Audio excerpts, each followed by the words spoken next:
So guys, this is my review for Fena Pirate Princess episode 6, and with that, let's jump right into this review of episode 6. Let's get it. So the title of episode 6 is called The Mutiny on the Blue Giant. Now I'm going to try to squeeze a lot of what happened throughout this episode into just a couple of images, just because it was just a lot of information.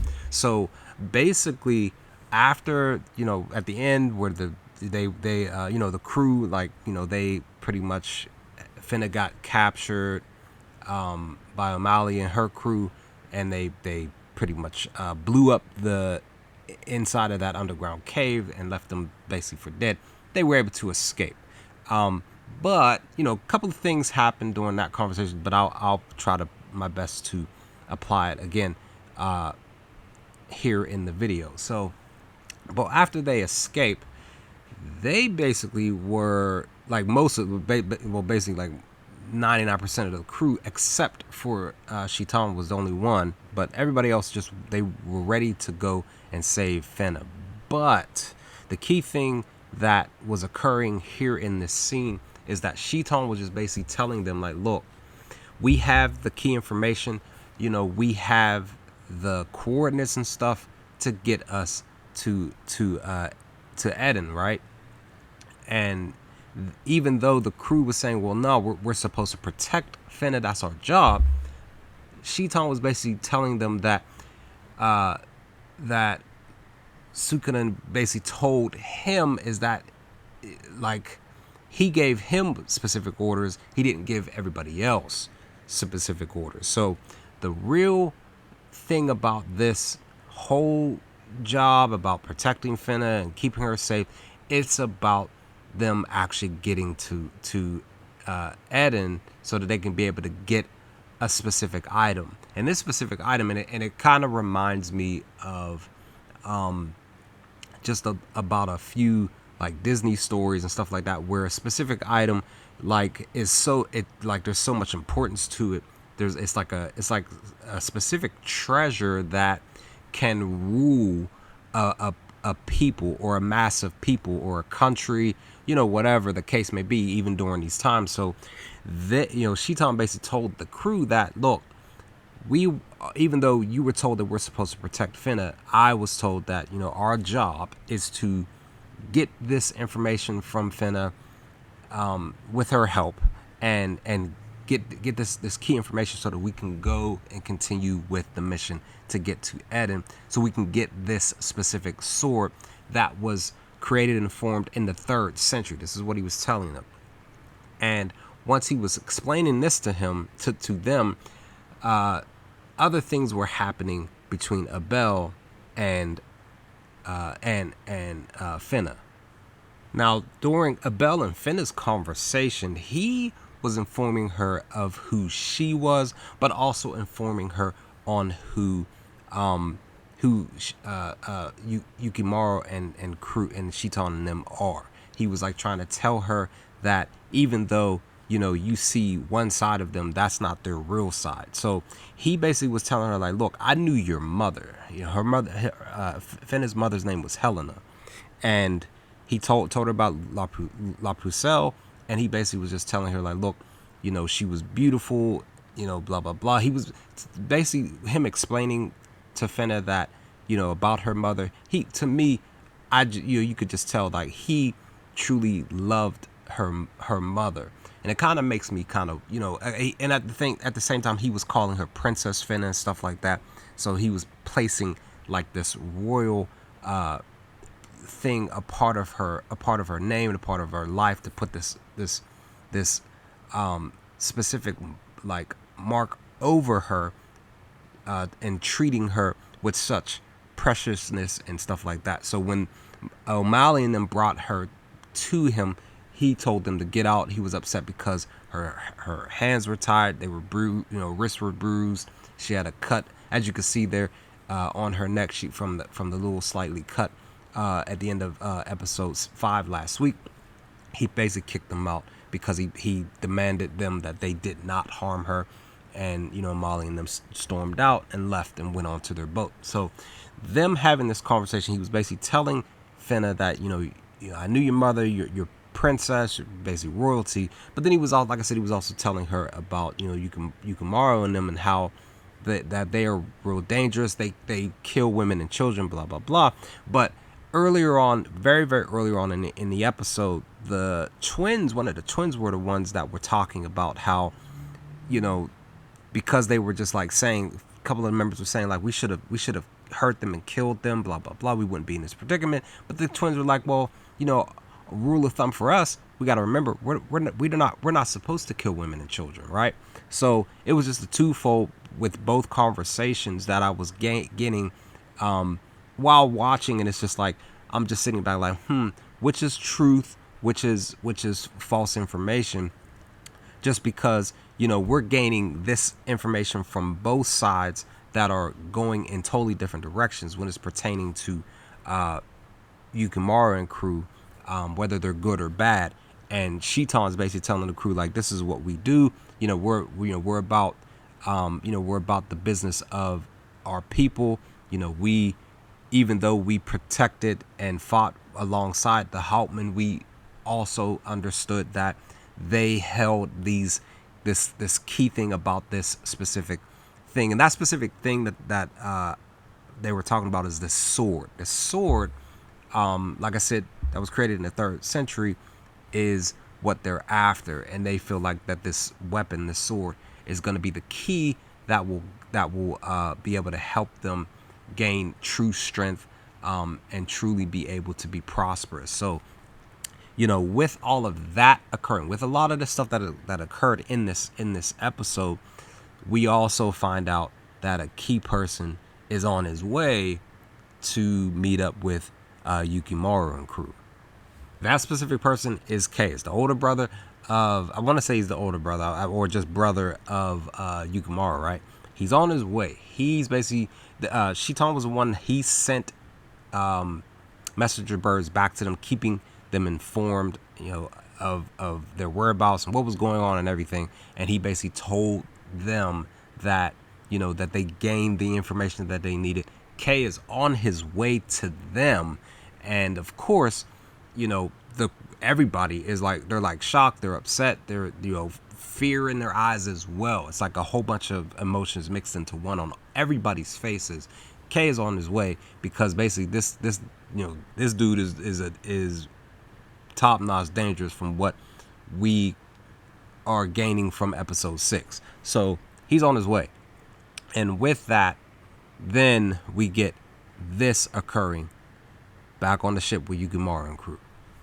And that is, Yukimura is basically, he's still heading out to try to save Fena, but he basically tells him like, look, y'all can stay here, you all, because basically Shitan was telling them like, if we decided to just go and save Fena instead of continuing our duties that we are given here, that we'll basically be going against our boss's commands, and we'll be fugitives. And Yukimura basically said like, look, I'll go, you all don't have to be fugitives. But Shitan tries to stop him, because he basically says to him like, look, and he even mentioned this in episode last week, actually, episode 5, where he was talking about how Fena is like, he basically says it here in episode 6 too, that he basically says like, Fena is a witch, blah blah blah, she'll put a spell on people, this, that, and the third.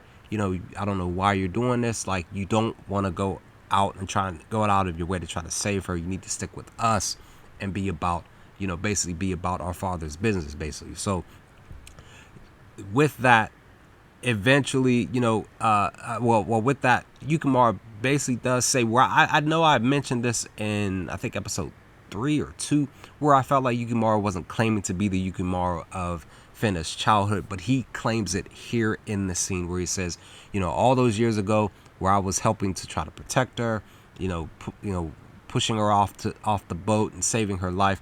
Like, I'm never gonna forget the look on her face, and I just feel like, he basically saying like, I feel like I'm redeeming myself by going out here and saving her life. So I'm sticking to doing this on my own. You all can stay here, and you all don't have to be fugitives. I will take the blunt on that.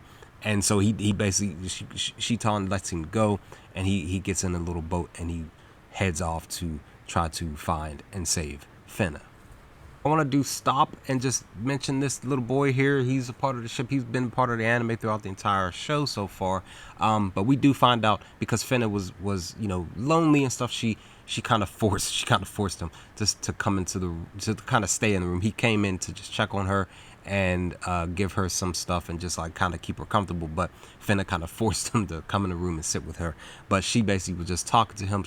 She was able to get him to say, because I was kind of wondering who he was, like what his name was. At least when I'm watching anime, I at least want to know people's name, like specific key characters that even minor characters that still pop up in the show here and there. I at least want to know their names and stuff, a little bit about them, not much. But we found out here that his name is Cody.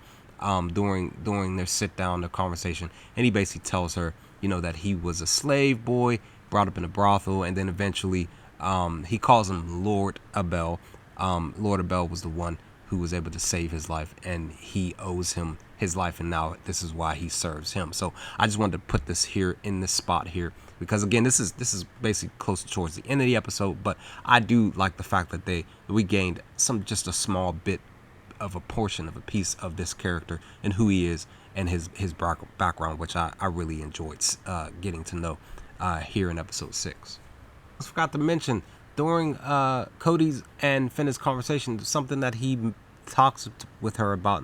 He basically mentions to obtain both blue water and storm clouds. When he talks to her about this, she remembers that dream that she had.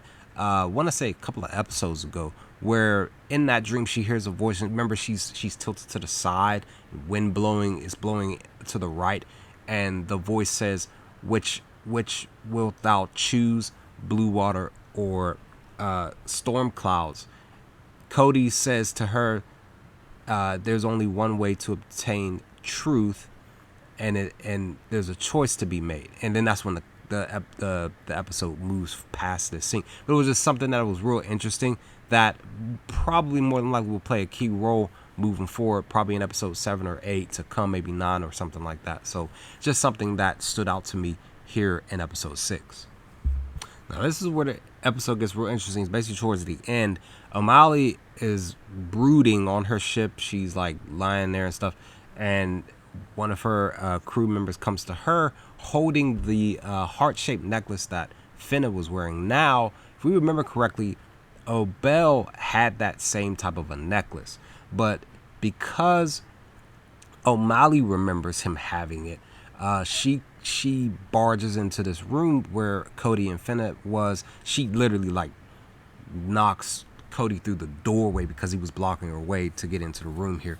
But it basically seemed like it was like jealousy, like as if saying like Fena was stealing Abel from her because she was wearing that heart-shaped necklace. But for me, and for I would say for a lot of us viewers of the anime, I just feel like that's connecting both of them to, Abel and Fena to her mother. So because she too was wearing that same harp-shaped necklace on that portrait, that picture that he hides behind that map in his room. So she barges in, she grips her by the neck and demanding Fena to tell her about where she got the necklace, and she was telling her like, I basically saying like I gave this to Abel or something like that. She was saying like I this is connected to him and stuff like that. So again, more so jealousy wise, but it gets even more real moving past this scene. What ends up happening? O'Malley was basically saying like she punched Finn in the stomach, and then she was just like, well, since you're being rebellious and giving me the information, then maybe you'll do so in another way. She takes her outside. Basically looks like I was thinking she was either going to try to take her to her ship or try to threaten her by holding her over the rails there and tempt her to drop her in the water. But neither of that happened. Basically, Abel comes out with his men.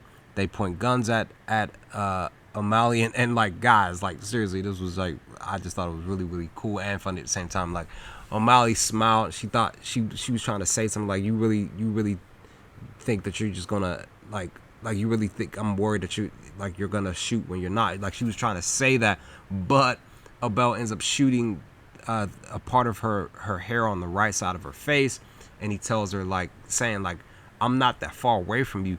Literally, if I shot again, I could literally shoot the wings off of a fly. And he just basically was just like saying, like, you let her go by the count of 3, otherwise I will shoot to kill you. And he counts, and by the time he gets to 3, that's when O'Malley lets her go. And this is basically him carrying her off, and that's when he just basically tells her, like, get off the ship and leave. But then this is how the episode ends. And that is basically O'Malley and her crew back on their ship. They're floating off, sort of, right? Now, Abel shows, he actually takes her to his room. He shows her the image of her mother. He tells her, like, the full name, if I remember correctly, it's Helena de Moses. I believe that's what he said. I can't remember specifically. I think that's what he said. Helena de Moses. But O'Malley and crew are floating off, but again, like, it seems like they're not. But one of them asks her, like, we have the coordinates, but are we going to be able to get to where we need to get to without the girl? And then that's when O'Malley tells the crew to prepare the cannons, and that lets us know that it's about to go down in episode 6 next week. A firefight is about to happen. I wanted to keep this episode, this video, to just a couple of scenes, but there was so much to talk about, and the episode was just really, really great. I really, really enjoyed this episode. Such a great episode 6. A lot of info to take in, and I just really have been enjoying Fena Pirate Princess a lot. But with that, guys, I'm about to be out. Let me know your thoughts. What y'all think of episode 6 when you first sat down to watch it? If you got through this entire review, leave some comments in the comment section below. Like I said, I apologize for having the video be so long. But again, there was just so much to talk about. But with that, guys, leave some comments, talk about some things in the comments below if you feel up to it, and I'll talk to you all next time with more Fena Pirate Princess. Peace, guys.